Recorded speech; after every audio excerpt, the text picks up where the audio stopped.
Forsarga black millionaire humiliated by racist white manager in luxury store.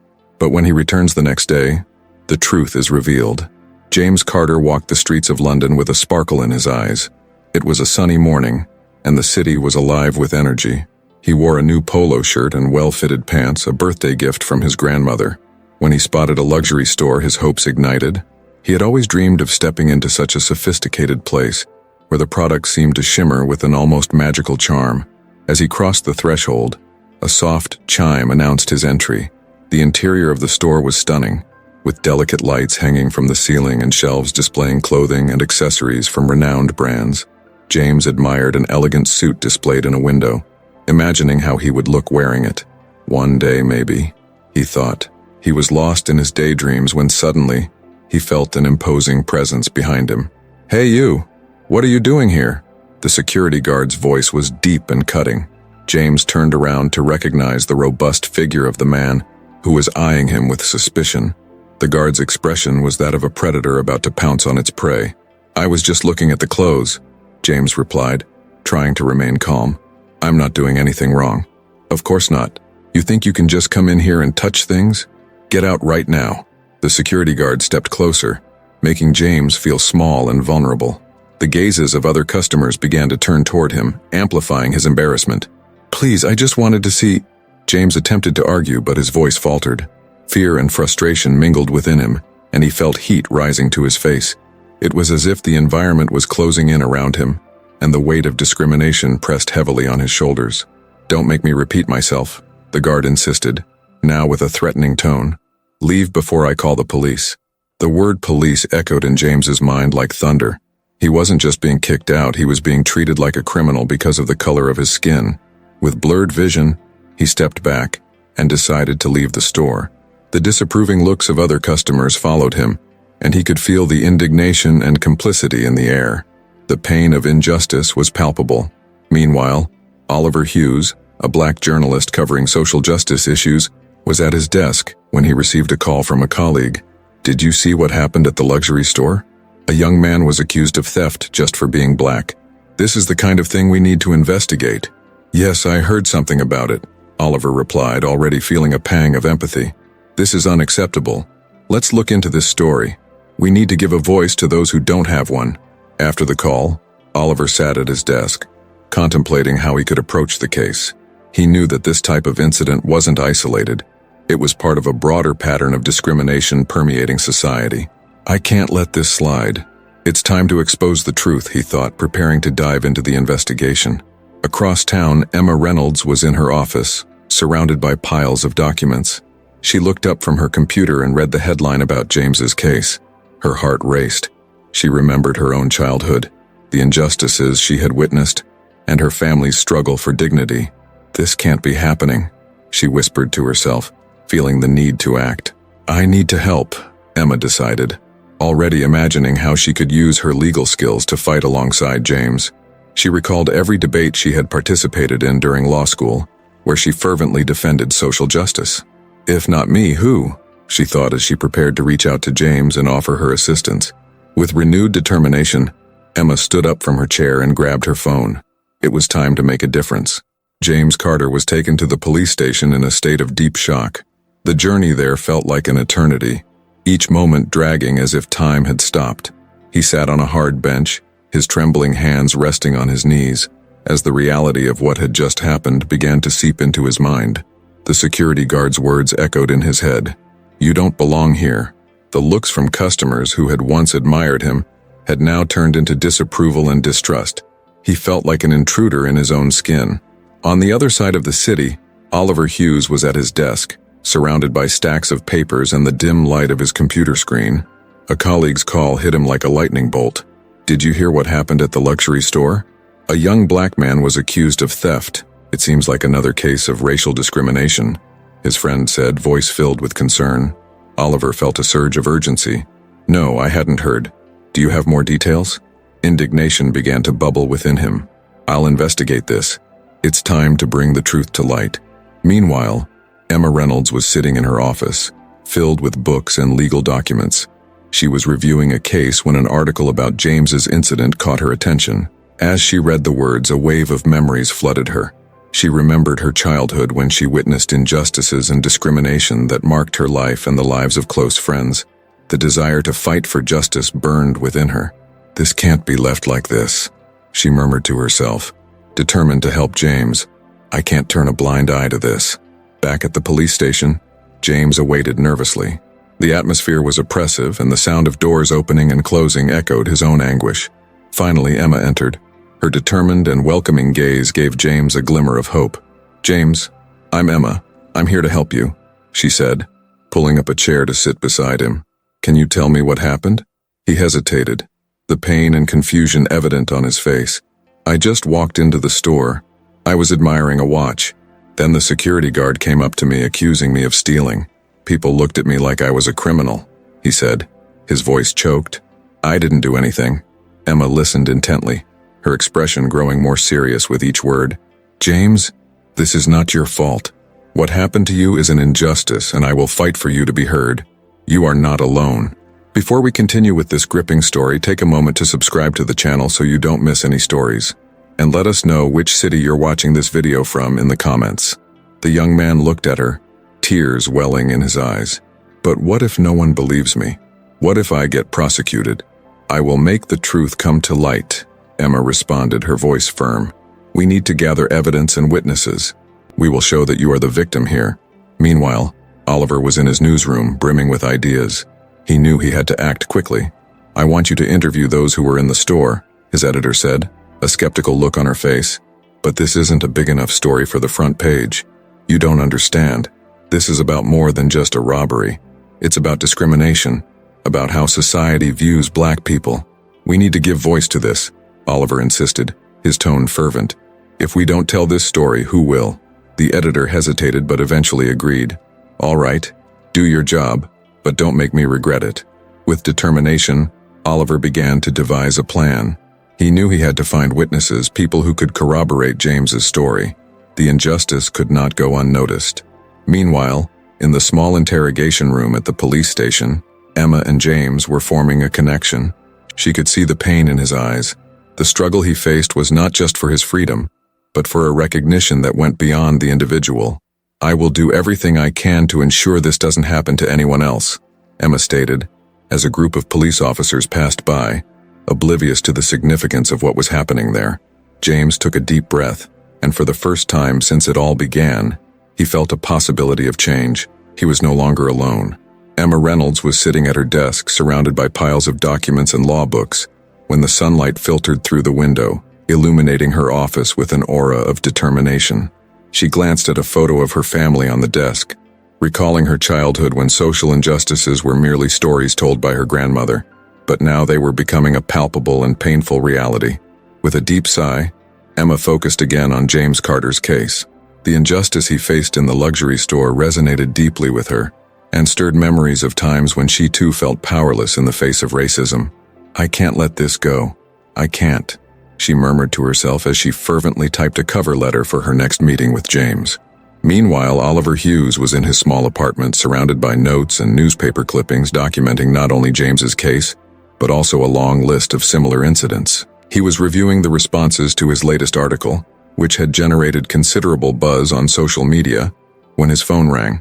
It was a message from a fellow journalist saying, "Did you see what happened? James's case is blowing up. We need to talk about this." Oliver smiled upon reading the message, feeling motivated to intensify his coverage. "I think we're finally making some noise," he replied, typing quickly. But his joy soon turned to concern. He knew that resistance within the newsroom could be an obstacle, so Oliver decided it was time to take action. He got up, grabbed his notepad, and headed out to the street, determined to interview people who could witness what really happens in the luxury stores around the city. He stopped at a local cafe and approached some young people he knew who often frequented those areas.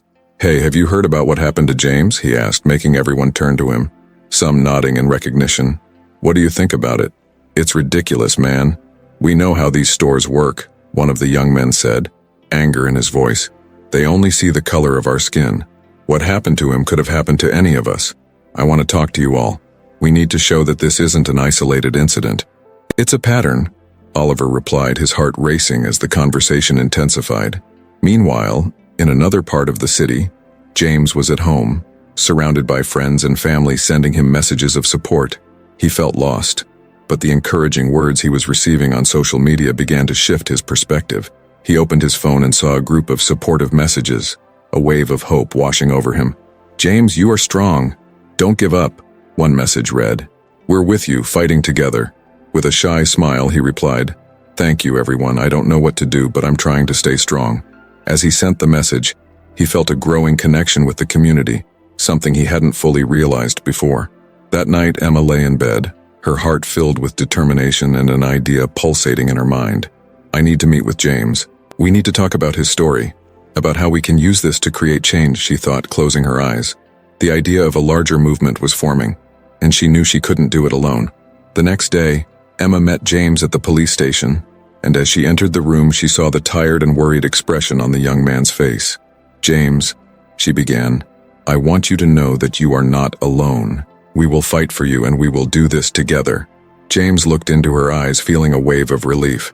"I just want people to know the truth, that I'm not a criminal, and we will make sure that happens," Emma promised, her determination echoing in the walls of the room. "But we need you to share your story, every detail, because that's what will help us fight." As James spoke, his voice trembled, but there was a newfound strength in his words. Emma listened attentively, absorbing every emotion, every pain he expressed. The connection between them deepened, and both knew they were about to embark on a battle that could change not only their lives, but also the face of injustice in their community. Charles, the manager of the luxury store, sat in an imposing conference room, surrounded by his superiors. The environment was elegant, but tension hung in the air, almost palpable. He observed the faces of his superiors, which displayed a mix of concern and indignation. "We need to minimize this, Charles," Richard, the financial director, began, breaking the silence. "The store's image is everything we have. We cannot allow an isolated incident to tarnish our reputation." "Isolated?" Charles asked, incredulity lacing his voice. "This is not an isolated incident. It's a pattern of behavior we have to. Society is changing and people are demanding accountability. You need to understand that what matters here are the numbers," interrupted Angela, the marketing director. "If the store loses customers because of this situation, it will be a disaster. What can we do to mitigate this?" "Mitigate? We can't just sweep this under the rug," Charles exclaimed, his voice rising a notch. "We're dealing with human lives, with a young man who was treated like a criminal for no reason at all. This is bigger than any sales we might lose." The executives exchanged glances and an awkward silence filled the room. Charles felt the pressure mounting, his determination being tested. He knew the situation required real change, but the greed and fear of his superiors seemed insurmountable. "We need to think of a communication strategy," suggested Angela, trying to shift the focus of the conversation. "A press release emphasizing the store's commitment to diversity and inclusion might help so." "And what would we say about what happened to James?" Charles asked, his frustration showing. "Ignoring the problem isn't a solution. We need to face this head-on. We need to meet with the community, listen to their voices, and understand their concerns." Richard shook his head dismissively. "You're dreaming, Charles. This won't solve anything. The community doesn't matter if customers aren't buying. We need to ensure this doesn't affect our sales." Charles felt his anger rising. "And what if James were your son? What if you had to look him in the eyes and say that your company doesn't care? What would you tell him?" The CFO fell silent, clearly taken aback by the question. Charles's gaze fixed on his superiors, who seemed to hesitate. He knew it was time to act, but he also understood the consequences that might come for his career. Meanwhile, outside the newsroom, Oliver was embroiled in his own struggle. He faced resistance from some colleagues who considered James's case a waste of time. "This isn't just another case of racism, Oliver," said Mark, a fellow journalist. "They're just rumors. We can't let ourselves get caught up in this." "But that's exactly what we're trying to combat," Oliver insisted, his voice carrying a passion he couldn't contain. "This case is emblematic. It represents a systemic issue that needs to be exposed. People need to know what's happening." "You're putting your career at risk for this," Mark replied with a hint of disdain. "The magazine isn't going to support such a polarizing editorial line." Oliver took a deep breath, deciding he wouldn't give up. "If we don't tell this story, who will? If we don't fight for justice, who will stand up for James and all the others who have suffered in silence?" He turned and left the room, determined to find a way to cover James's case with the seriousness and depth it deserved. Meanwhile, Emma was preparing for a press conference in her office. She knew the situation called for a bold approach and needed to find an angle that would capture the media's attention. We need to expose what's really happening, not just the incident with James, but the culture of discrimination that permeates this store, Emma told her team. Society needs to know this isn't an isolated incident, but part of a much larger pattern. And what if the store tries to silence us? Asked one of the assistants, a worried look on his face. Then we need to be ready to fight, Emma replied, her determination unwavering. This isn't just about James. It's about all of us. We will ensure James's story is heard. The peaceful demonstration in support of James was set to begin at noon, and the energy in the air was palpable. A group of people gathered in front of the luxury store, holding colorful signs displaying messages of solidarity and a call for justice. "Say no to racism," and "Justice for James" were just a few of the phrases echoing in the voices of the protesters. The diversity of this group was impressive. Young people, adults, and even seniors were present, all united for a common cause. Among them was Sarah, a community activist who stood on a small makeshift platform. With a megaphone in hand, she managed to capture the crowd's attention. "Today, we are here to show that we will not remain silent in the face of injustice. What happened to James is just a part of a much larger problem that exists in our society," she declared, her voice strong and passionate. The audience applauded, and the atmosphere became even more vibrant. Meanwhile, Oliver, who was there to document the events, watched with a mix of pride and hope. He knew that media coverage was crucial to keeping the pressure on the store and the judicial system. He approached a group of young people holding signs. "What motivated you to come out here today?" he asked, turning on his recorder. "It's simple," replied a young man named Amir with a fearless smile. "We can't keep watching our friends and family being treated like criminals just because of the color of their skin. We need to change this." Oliver nodded in agreement. "And how do you think that can be done?" "We need to unite. What happened to James could happen to any of us. If we don't speak out now, we'll be silent forever," said a young woman named Lisa, who held a sign that read, "Black Lives Matter." The conversation flowed naturally, and Oliver noticed that the atmosphere was transforming into something more than just a protest. It was a growing movement. He jotted down notes, thinking about how he could incorporate these voices into his next article. Meanwhile, Charles, the store manager, watched everything from the window of his office. He was in a state of denial and anxiety. Sarah's words echoed in his mind, and he began to question his own actions. "Why didn't I see this before?" he murmured to himself as he observed his employees, who were torn between loyalty to the store and empathy for James's situation. One of the security guards, Tom, approached him. "Charles, I can't stand by while this happens. I can't defend what we did to James." "I know, Tom, but we need to think about our image. If we give in now, we could lose everything," Charles replied, his defensive tone reflecting his internal struggle. "But what about ethics? What about justice? Doesn't that matter anymore?" Tom insisted, his gaze intense. "We need to act. Our customers are here. They see us. What we're doing isn't right." Tom's words resonated with Charles in a way he hadn't expected. He felt a weight on his conscience, but he couldn't imagine what to do. The moral dilemma consumed him, and he knew that the decisions he made today would shape not only his future, but that of the store and the community. Returning to the protest, Oliver noticed that the crowd was growing. He approached a group of community leaders who were organizing speeches and logistics for the event. "How are you all handling all this attention?" he asked, switching on his recorder again. An older woman, who introduced herself as Donna Clara, responded with a warm smile.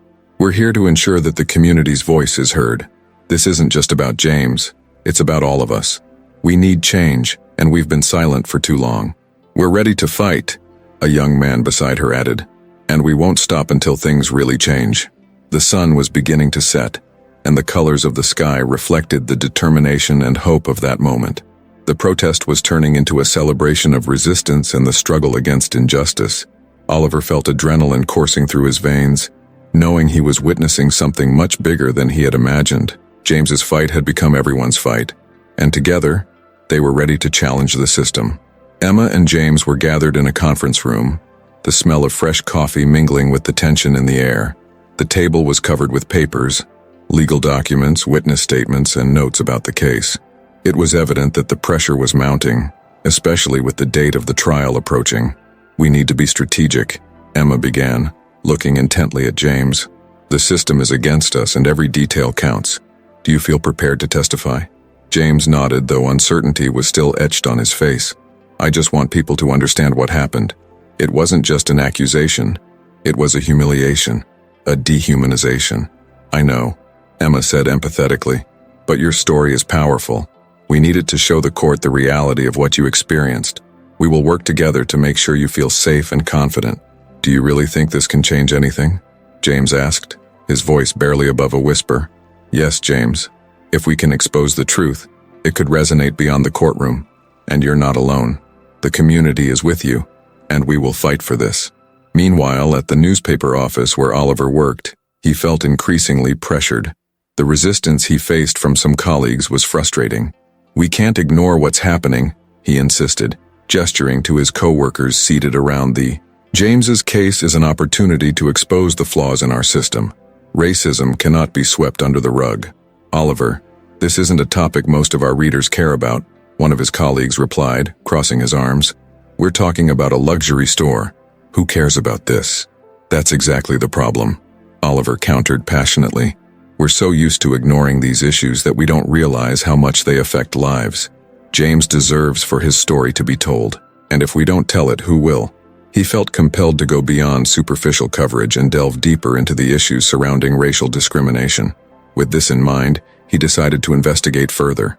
Oliver took out his phone and began making a list of contacts he could interview: store customers, former employees, and anyone who could offer a fresh perspective on what was really happening behind the closed doors of that establishment. Meanwhile, Emma and James continued their meeting. Emma looked at the laptop screen where the store's security videos were stored. We need to analyze these videos again. There might be something we can use, she said, turning her attention back to James. Yes, I remember the looks on people's faces when the security guard approached me. It was as if I was already a criminal before doing anything, he recalled, his voice trembling as he relived that traumatic moment. Let's focus on that, Emma replied, determined. We need to show how discrimination is rooted in everyday actions. Every look, every gesture. This isn't just about you, James. It's about everyone who has gone through this. We need people to understand that. It was at that moment that James began to feel that his fight wasn't just for his own freedom, but for something larger. He took a deep breath and said, I want people to see that this can happen to anyone. It's not just about me. Emma smiled, recognizing the growing strength within him. Exactly. Together, we will make this resonate. You are not alone. On the other side of the city, Charles, the store manager, sat in his office, lost in thought. He had watched the news about the case and felt increasingly troubled. There was something wrong with his approach, but he couldn't pinpoint what it was. Why is no one talking about this? Why are we acting like nothing is happening? He murmured to himself. Determined to better understand the situation, he began talking to the store employees during his break. So, how do you all feel about what happened with James? He asked, trying to be open. It's hard, Charles. Many of us have been in similar situations, one employee replied, her gaze filled with sadness. But the company never cared. The focus is always on the image, not the people. Charles felt a wave of guilt wash over him. He realized that the store's culture not only allowed but encouraged discrimination. We need to change this, he declared, feeling more resolved than ever. It was time to confront his own biases and the ideology that underpinned the store. Meanwhile, Emma and James continued their preparation. The future was still uncertain, but their determination was growing. The fight for justice was just beginning, and the hope for change was already beginning to shine. Emma and James were seated in a small room illuminated by soft light, while the sounds of the City of London echoed in the background. The atmosphere was charged with emotion and intensity. Emma, with her firm posture and determined gaze, began to share her experiences with James. You know, James, I've faced similar situations, she said, her voice trembling but resolute. When I was in college, I was followed in a store just because the saleswoman thought I didn't belong there. James looked at her, feeling a deep connection forming between them. I never imagined you had gone through something like that, he replied, his eyes shining with newfound understanding. I thought it was just me. Sometimes I feel like I'm the only one fighting against this unjust system. No, you're not alone, Emma assured him. And that's why we're here, together. One person's fight is all of our fight. The warmth of solidarity began to envelop James as he realized that his story was not just his own, but part of something much larger. Meanwhile, The community was mobilizing in support of James. A vigil was organized for the following night, and the news spread quickly through social media. Oliver, for his part, was deep in his work, trying to investigate the situation thoroughly. He knew that James's story could be a turning point, and he was determined to shed light on all the hidden truths. In his office, Oliver received an anonymous call. "You don't know what I know about the store, and you need to hear this," the voice whispered on the other end of the line. But before he could get more information, the call was abruptly cut off. Frustrated, Oliver slammed his hand on the desk. "Damn it, I can't let this slip away." That same night, as candles were lit and the faces of the community gathered around a makeshift stage, the vigil took shape. People of all ages were there, united by a common purpose. Posters with messages of support for James and chants filled the air. "Justice for James," and "Say no to racism," were among the cries that echoed among the attendees. James, standing in front of the crowd, looked around and felt overwhelmed. He had never imagined he would receive such support. "I'm not alone in this. This is about all of us," he said, taking the microphone. "We've all faced injustices, and if we don't fight together, nothing will change." The crowd erupted in applause and cheers, and Emma, standing beside him, felt her heart swell. "You're doing this, James," she said with an encouraging smile. "You're inspiring people to speak up and fight." In that moment, Oliver was also present, witnessing the impact James's story was having. He approached a group of young people, asking questions and collecting testimonies. "How do you feel about what happened to James?" he asked, holding the recorder. A young woman, her eyes shining with emotion, responded, "This is shameful. We can't stay silent any longer. We need change, and James is our voice." Her words echoed in Oliver's mind. As he realized he was documenting something much larger than just a story, he was capturing a moment of transformation. As the vigil continued, stories of discrimination began to emerge. Each account brought forth pain and suffering, but also hope and the strength of the community. With every story told, the connection between people deepened, creating a space for healing and solidarity. James, hearing these stories, felt a wave of gratitude. "I'm not just a case," he said to Emma, who stood by his side. "This is something we all face, and together we can change it." The atmosphere was charged with emotion, and voices united in a collective chant of hope. The vigil became not just an act of support, but a manifesto of resistance against a system that had oppressed so many for too long. That night, the community was more united than ever, ready to face the fight ahead. Dinner at Charles's house reflected the growing tension that permeated the life of the luxury store manager. The table was elegantly set, but the mood was heavy, almost tangible. The soft candlelight cast unsettling shadows on the walls, and the clinking of silverware seemed to echo more loudly than usual. His wife, Clara, and daughter, Sophie, exchanged nervous glances as they tried to keep the conversation light, but it was evident that the situation was far from normal. "Did you see how the media is covering the case of that young black man?"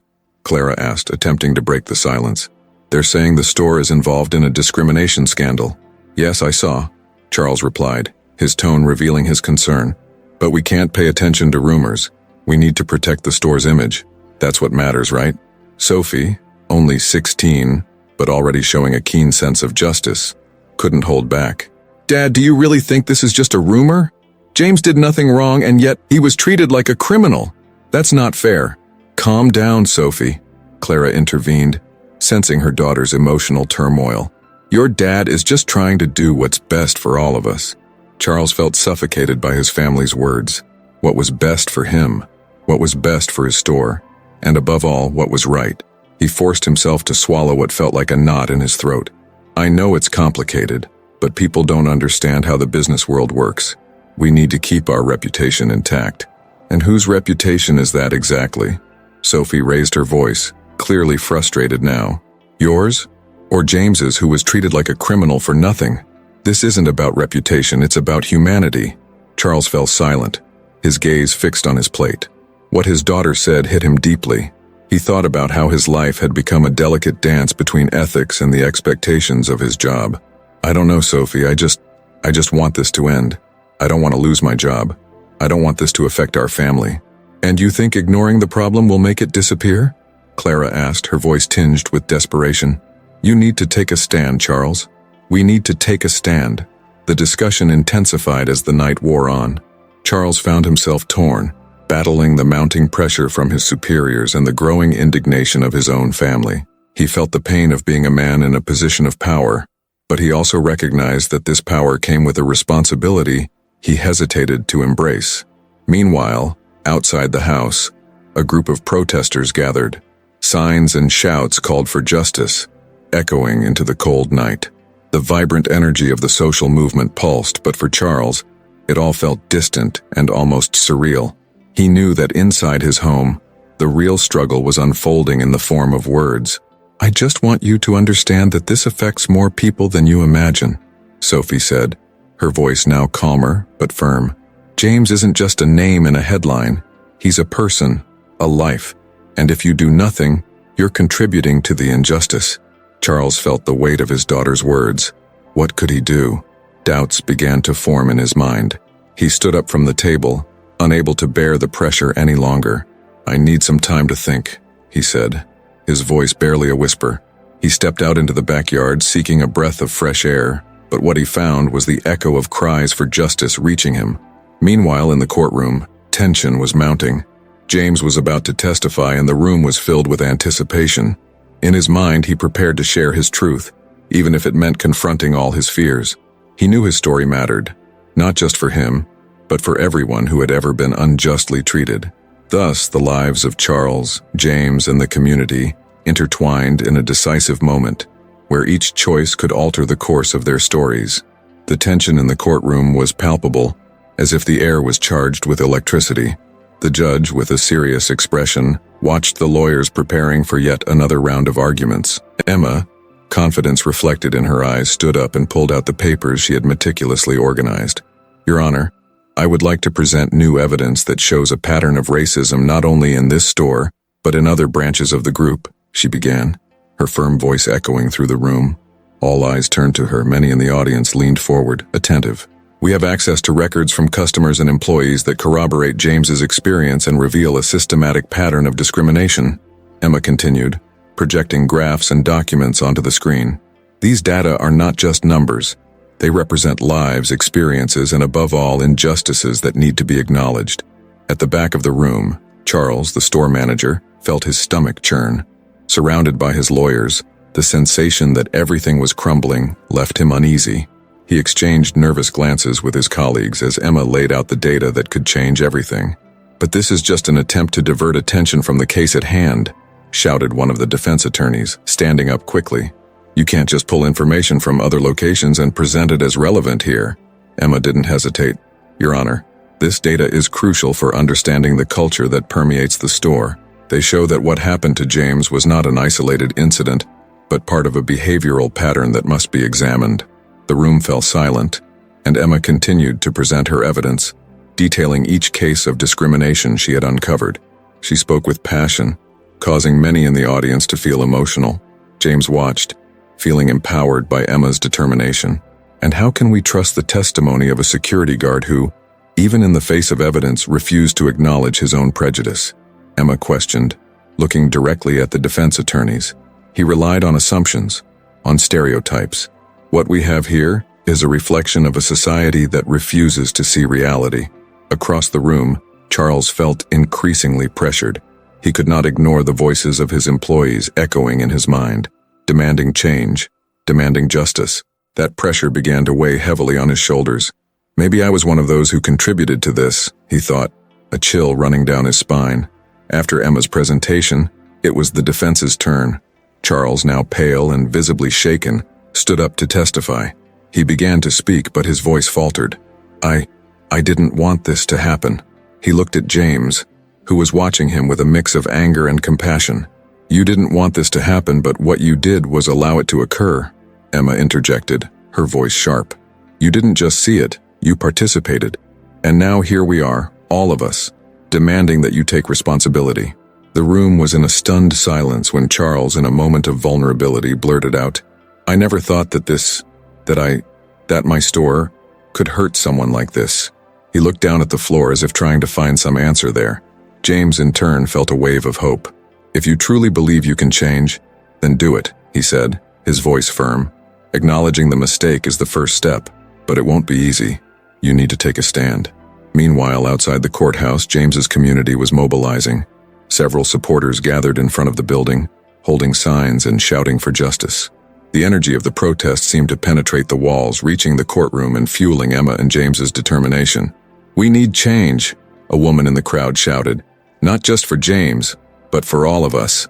And those words reverberated, echoing in the hearts of everyone present and even inside the courtroom.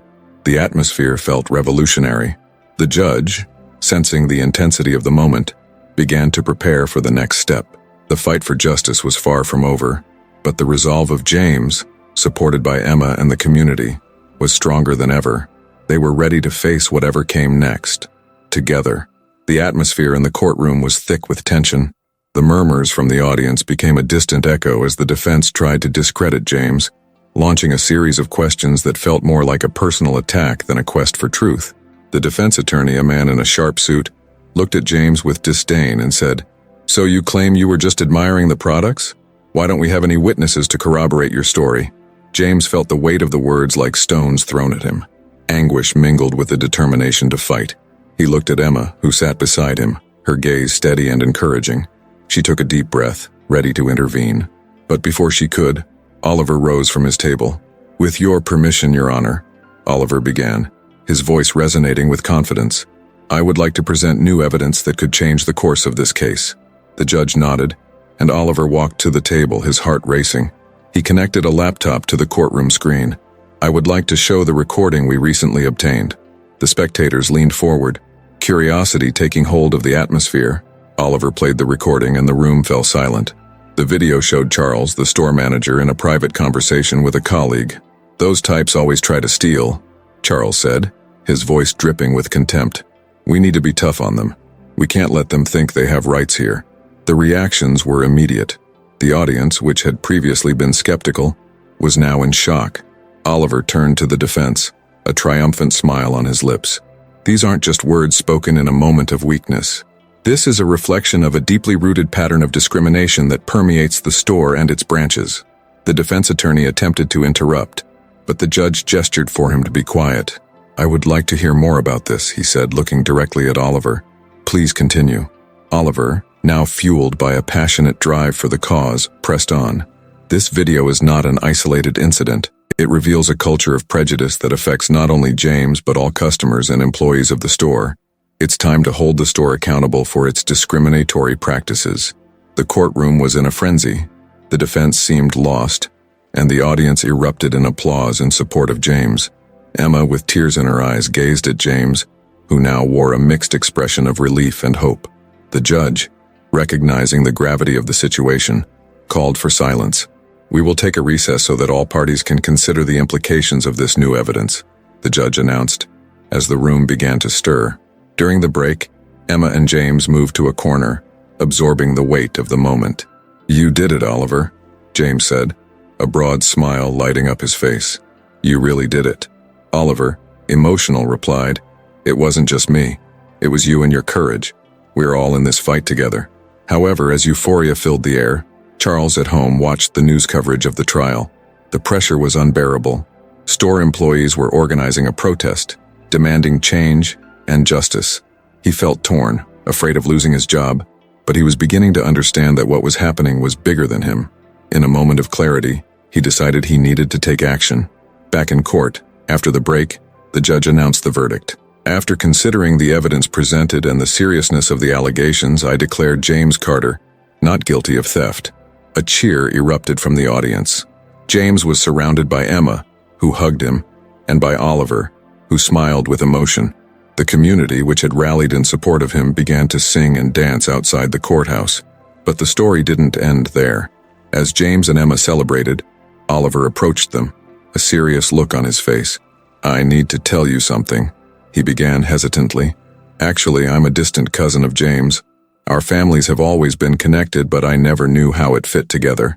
James and Emma looked at him in surprise. "What does that mean?" Emma asked, the empathy among the three growing even deeper.